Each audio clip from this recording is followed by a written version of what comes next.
Љубовта денес беше главна дискусија во градската библиотека Гоце Делче во Штип. Станува збор за делот по широкото одбележување на месецот на жената низ манифестацијата 8 мартовски денови.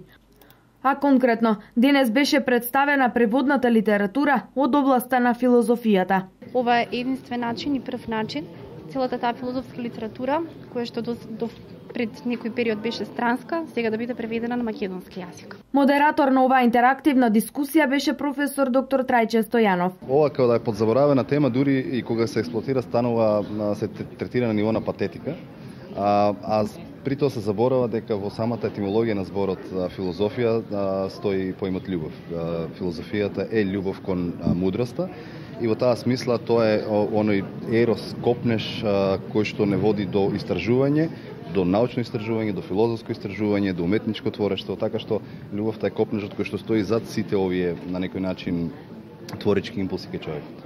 Книгите што денес ги представува професор доктор Трајче Стојанов се дел од проектот на владата на Република Македонија Врвови на светската филозофија. Истите ги има и на македонски јазик, а опфаќаат филозофски дела, почнувајќи од класиците, меѓу кои Платон, па се до делата на филозофите од современието, меѓу кои и дело на Џон Серл.